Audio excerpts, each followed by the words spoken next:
Hey, hey, hey, happy day. Sharon Horne-Ellstrom here with a deck of cards because I wanted to find a way to represent that now is the time to play the field. What the heck do I mean by play the field? Play the field is an idiom from the 19th century. I'm looking at my cards because I forgot about this deck. It's an awesome deck. I'm going to have to check it out today. It's from the 19th century, and it of course comes from horse racing, which has nothing to do with cards, except that they're both often a game of chance, a game of that has an element of the unknown, an element of luck in it. And in the 19th century, gamblers that wanted to increase their chances of winning more money would bet on every horse except the favorite. And that was called playing the field. You play the field to supposedly increase your chances of winnings. Now, if the favorite won, guess what? You were SOL, but it statistically increased the probability that you would win more money. So they started to play the field. Well, later on, the expression came to mean mostly in the area of dating and relationships. I have no idea why, but it meant to play the field, to go out with a bunch of different people without really committing to one. And I think the definition in the book I have said without going steady. So that kind of dates the book and the resource that I was using to pull an idiom out of today. And I'm sure the internet probably says a similar thing, but I did not look this one up on the internet. Because I figured I had enough experience with this idiom personally to go ahead and talk about it with respect to our businesses for sure, and with respect to our lives. I have definitely played the field in my youth. I dated in my late teens and my early 20s. I dated. I didn't date seriously, but I did date different people to try to figure out, what kind of a relationship, who would be the good person for me to create my family with, because I always wanted a family. And I picked someone, and I kind of think back, maybe I should have dated and played the field a little longer, but I didn't. And I have amazing children and amazing granddaughter as a result of that. So even though I'm divorced, and I suspect I could have played the field a little longer and made a better choice for myself, it is what it is. Life teaches us the lessons that we need to learn, and obviously I needed to learn lessons about divorce that I never knew I needed to learn. With respect to business, I've definitely played the field. I've played the field and had different types of business partners, different business partners. I played the field with respect to different businesses. I looked back and counted up, and I've been involved in at least 27 different businesses and industries. And I mean personally, closely involved, either as the owner, the operator, or in corporate America. And I'm going to sneeze, sorry.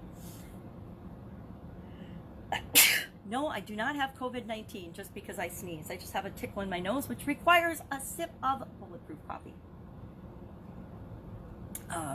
So I've played the field in business.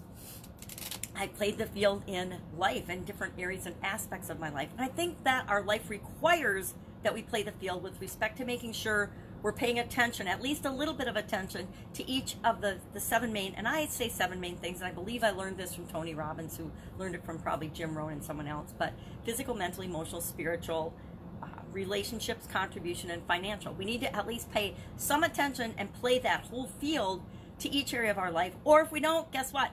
Boom, it'll wake you up. I feel like our world right now is going through a massive health type, but it's affecting all levels, because guess what? When you go through a health challenge, it impacts every level and every aspect of your life. And I feel like that's what our planet is, and our universe or world is going through right now.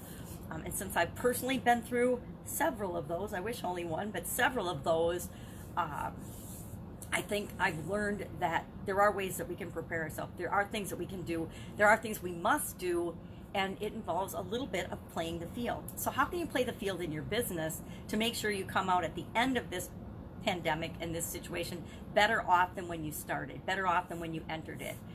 And that sounds like a bold statement, but it's absolutely 100% possible for each and every one of us.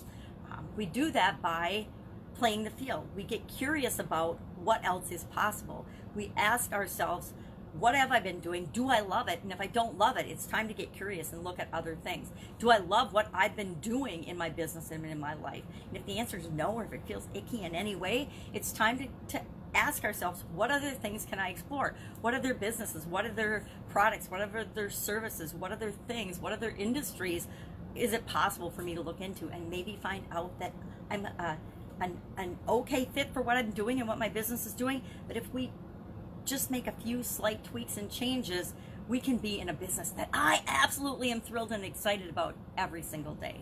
So we can look at what we're doing. We can look at how we're serving people and how we're doing the things we're doing, as well as what it is that we're doing.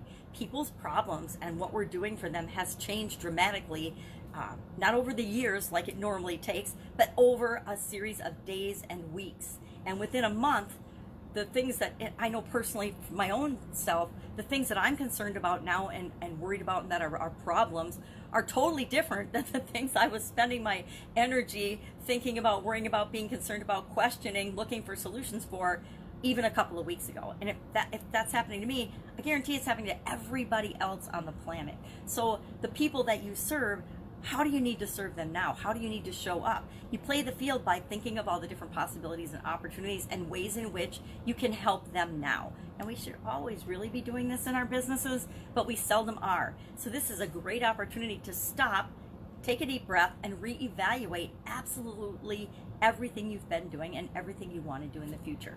Now, we know that it's uncertain, right? None of us, nobody, no guru, no nobody, has a crystal ball that is showing them what the future is going to look like. We never have, and we never will.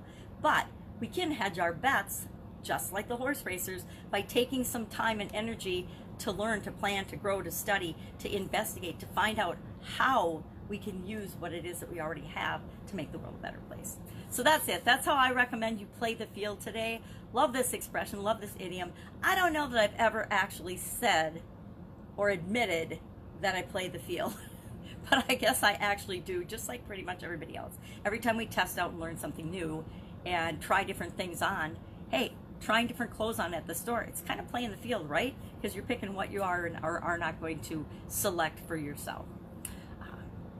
But that's it. I will be with you tomorrow with another interesting idiom. What does it mean? What might it mean? How might you be able to apply it to your life and your business right now? Because right now is the only moment that we can apply anything to our business and to our life. Have an absolutely amazing day, and I will be with you tomorrow. Bye.